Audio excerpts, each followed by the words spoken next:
Hello, welcome to प्रथम IAS. तो आज की इस वीडियो में हम लोग बात करने वाले हैं G20 समिट के बारे में और जानने की कोशिश करेंगे कि एक्चुअली में ये G20 जो 2023 की समिट है वो इंडिया में हो रही है, आपको पता होगा, और क्यों हो रहा है और क्या इंपॉर्टेंस है G20 का। और साथ साथ ये भी देखेंगे कि 2022 की जो G20 थी वो कहाँ पे हुई है। ठीक है, so before starting the discussion I would request to all of you, please हमारे चैनल को सब्सक्राइब कीजिए, हमें सपोर्ट कीजिए। एंड जो लिंक डिस्क्रिप्शन में दी गई टेलीग्राम की, वहाँ से आप ज्वाइन हो जाइए ताकि आपको समय समय पे हमारी जो अपडेट्स होती है वो मिलता रहे। ठीक है, तो चलिए बिना किसी तरीके स्टार्ट करते हैं। ठीक है, तो देखिए न्यूज़ में इसलिए है क्योंकि पीएम मोदी अनवेल्स कर रहे हैं logo, theme and website of the India G20 presidency. ठीक है, और यहाँ पे देख रहे हैं कि जो मिनिस्ट्री ऑफ एक्सटर्नल अफेयर्स है उन्होंने बोला कि जो G20 की प्रेसिडेंसी है वो इंडिया के लिए एक बहुत बड़ा अपॉर्चुनिटी लेके आ रहा है। ठीक है, रीज़न क्या है आपको कि अभी जो ग्लोबल एजेंडा है उसमें इंडो पैसिफिक बहुत इंपॉर्टेंट है और G20 दुनिया की सबसे 20 सबसे बड़ी उभरती हुई आप बोल सकते हैं या ऑलरेडी डेवलप्ड हो चुका है उन सारे इकोनॉमीज़ को मिलाकर के एक इशू बनाया जाता है। तो जो बेसिकली इसकी सिग्निफिकेंस समझेंगे कि लगभग 3/4 जो है ना, एक तरीके से आप बोल सकते हैं जो ट्रेड होती है इन्हीं देशों के बीच होती है। तो इन सब कारणों से भी इंडिया के लिए इंपॉर्टेंट हो जाता है ग्लोबल इशूज़ के कारण से। ठीक है, तो मेन जो इम्पोर्टेंट है, बट उससे पहले हम आपको एक MCQ लेकर के आए। MCQ आपके लिए है, ट्राई कीजिए, लास्ट में हम इसकी आंसर देंगे।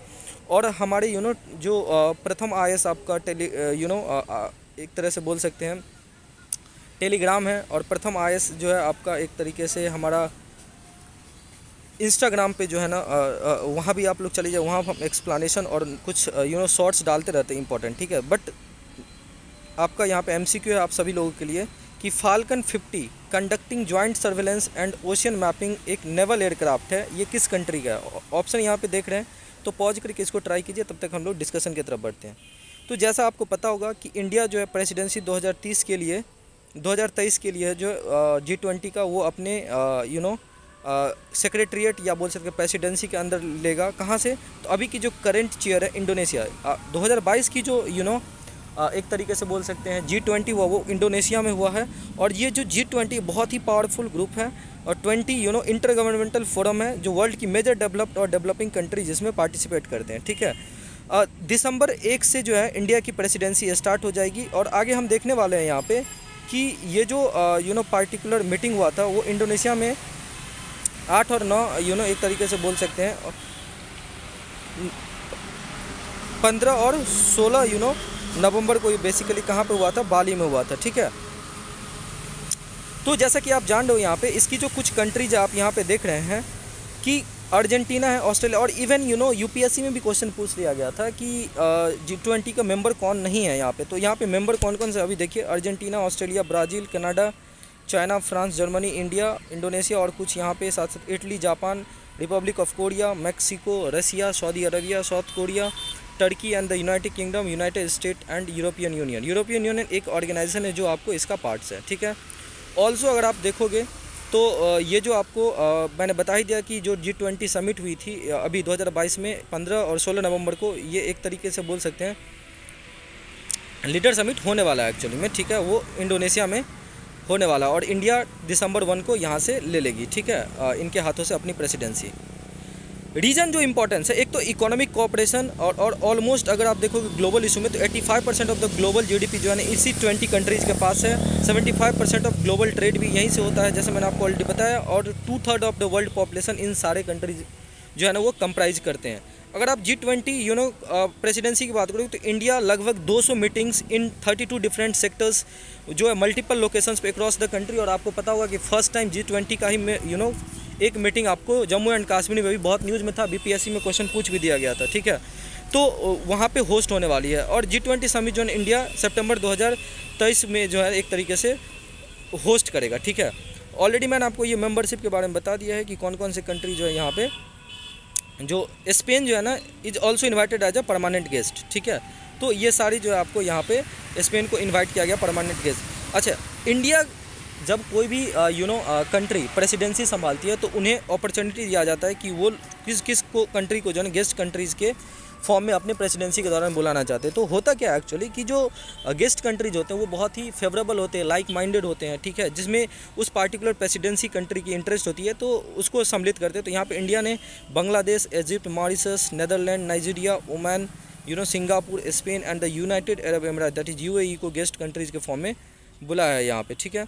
साथ साथ अगर देखोगे तो G20 जो फाइनेंस ट्रैक है उसके पास 8 कोर फोकस एरिया होते हैं, जिसमें global micro economic policies, infrastructure financing, international financing, architecture, sustainable finance, और साथ साथ यहाँ पे टोटल 8 यहाँ पे दिए गए। टैक्सेशन के साथ साथ जो है आपको फाइनेंशियल सेक्टर रिफॉर्म्स की भी बात होती है, ठीक है। अगर आप देखोगे तो इसमें मुद्दा ये भी होने वाला है कि सिंस आपको पता होगा जापान, USA ये सारी कंट्री जो है ना डिजिटल करेंसी को बहुत ज़्यादा यहाँ पे एक तरीके से बढ़ावा देता है, तो यहाँ पे ये भी बात करी चलेगी कि न्यू एरा में जो न्यू डिजिटल पेमेंट मेथड है वो क्या होंगे, ठीक है। आपको पता होगा कि रसिया को स्विफ्ट बैंक से बाहर निकाल दिया गया, तो देखने वाली बात होगी यहाँ पे कि रसिया का क्या यहाँ पे रोल होने वाला है, ठीक है। Including crypto asset and crypto currencies को भी यहाँ पे एक तरीके से इस पे बात किया जाएगा। और जो ऑलरेडी आप इंडिया जो है ना एक तरीके से फाइनेंशियल ट्रस्ट जो है ना एक तरीके फोर्स घोषित कर चुका है इस क्रिप्टो एसेट के बारे में, और इंडिया इस पे बहुत ही कंसर्न है और इसको अच्छे से विस्तार से यहाँ पे चर्चा किया जाएगा।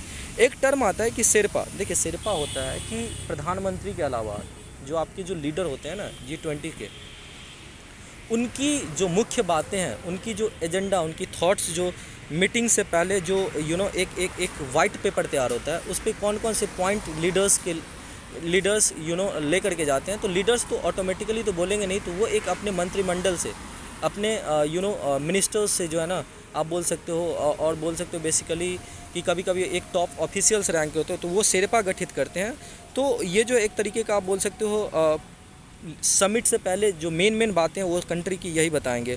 तो उम्मीद करते हैं कि सेशन अच्छा लगा होगा, और चलते अब अपने एक्सप्लेनेशन की तरफ। तो देखिए ये जो फाल्कन 50 जो है ना, ये एक सर्वेलेंस जो एयरक्राफ्ट है, ये बेसिकली किसका है, तो फ्रांस का है। क्योंकि ये जो आपको है अभी यहाँ पे आप देख रहे हैं, जैसा मैं आपके लिए यहाँ पे एक्सप्लेनेशन लेकर के आया हूँ कि इंडिया और फ्रांस ने अभी राजस्थान में एक एयर एक्सरसाइज किया था, एयरफोर्स एक्सरसाइज। तो उसके बाद जो है ना, जो इंडिया और फ्रांस की एक म्यूचुअल अंडरस्टैंडिंग है, उसके कारण से अब चाहता है कि जो इंडो पैसिफिक है उस रीजन में भी जो इंडिया और फ्रांस कोऑपरेशन बढ़ाए।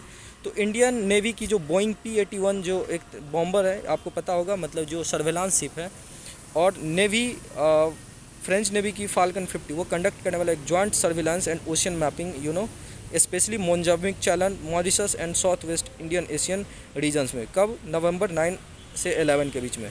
तो ये था कुछ आज का हमारा डिस्कशन। उम्मीद करते हैं कि अच्छा लगा होगा, और अच्छा लग रहा है तो प्लीज़ हमारे चैनल को सब्सक्राइब कीजिए and don't forget to hit the bell icon, ताकि आपको सही समय पर नोटिफिकेशन मिल सके। और आप टेलीग्राम से ज्वाइन हो जाइए, क्योंकि हम वहाँ पर अपडेट्स लाते रहते हैं। Thank you so much for watching this video.